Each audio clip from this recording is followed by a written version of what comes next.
आज आम मटन तरकारी करने को जाऊँ। देखंतु मटन केते सुंदर केते भल भाव में सीझी जाइए। से आम आधा केजी मटन नहीं।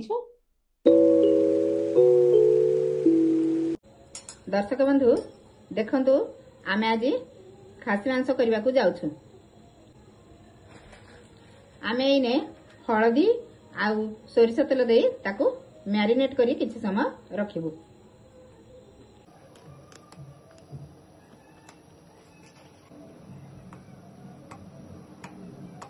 अल्प किसी लुण दे ताकू आम गोले की किछि समय पाए रखिदेबु। आम हलदी कंचा सोरिष तेल एवं किछि लुण दे गोले की रखिदेबु। 10 मिनिट में आम ताकू गोले की रखिदेबु। एबे आम तेल पकेबा 5 चामच तेल आम पकेबा। एने आम एथरे किछि गोटा गरम मसला पकेबा। 2टा तेजपत्र पकेबा। अल्प किछि जीरा पकेबा। तापरे आम 50 ग्राम प्याज काटिकी रखिछु ताकू पकेबा।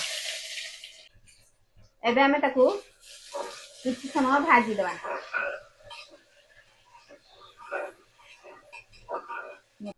एबे आम एथरे किछि लंका पाउडर पके देबा। जेहेतु आम कलर लंका दउनु सेति पई लंका पाउडर दउछु। प्याज रे लंका पाउडर टिके दे देले तारो कलर आसी दिबो। तापरे आम एथरे अदा रसुण पेस्ट दउछु। 2 चामच अदा रसुण पेस्ट देलु। तापरे आसी टिके घांटी देबा। आम एथिरे 1 चामच हलदी गुंड दउछु। एहा परे आमे अल्प किछि पानी दउछु।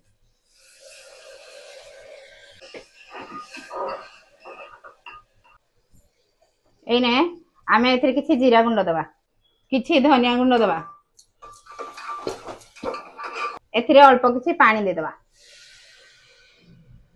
एने आमे 1 चामच मीट मसला पकेबा। तापरे 1 चामच करी पाउडर पकेबा। तापरे आमे अल्प किछि लूण दे दबा। जेहेतु आमे मांस को गोलेला बेले किछि लूण देइथिलु। एबे स्वाद अनुसार अल्प किछि लूण पकई ताकू घांटी दबा। एइना आमे हमर मसला सिझिया पर्यंत ताकू छाडी दबा। देखंतु हमर मसला भलो भाबरे सिझि गला। एबे आमे मांस को पके दबा। देखंतु दर्शक बंधु एबे आमे हमर मांस को पकेलु।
चले दबा। चलेला परे आमे हमर प्रेशर घोड़णी को दे दबा। आमे आकु 3टा सीटी आसीबा पर्यंत छाड़ दबा।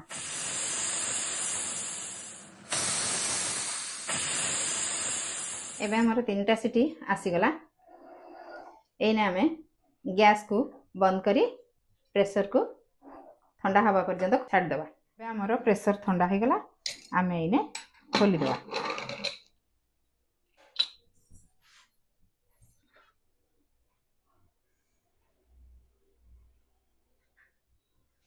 देखंतु एबे हमर मटन तरकारी केमती हेछि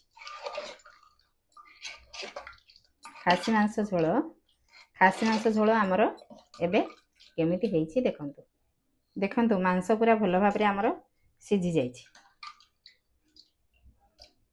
एथिरे आलू मध्ये आमे पकेइ आलूटा ऑप्शनल जहा को भल लागिवो से पकेइ परबो जहा को भल न लागिवो से पकेइबो नै झोल भी हमर ठीक रे हेछि देखंतु कलर भी भल भाबरे आछि आ मांस सिझी जाइछि झोल भी ठीक रे हमर अछि आपण या को भात रे खाइ परिबे रोटी रे खाइ परिबे जेमिति जाहि चाहिले खाइ परिबे एबे हमर मटन तरकारी रेडी हे गला किछि गरम मसला पके दबा अल्प किछि गरम मसला पके दबा तापरे किछि धनिया पत्र पके दबा तापर ताकू आमे चले दबा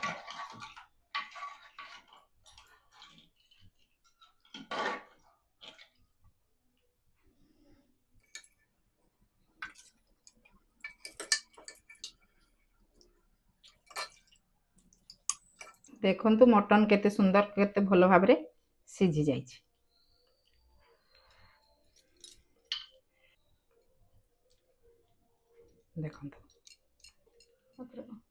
देखंतु एबे हमर मटन तरकारी रेडी या को घरे तैयारी करी खांतु आ खाई के मते कमेंट रे जणांतु केमिति लागिला आम चैनल को सब्सक्राइब करिवे लाइक करिवे एवं खाई की कहिवे केमिति लागिला धन्यवाद।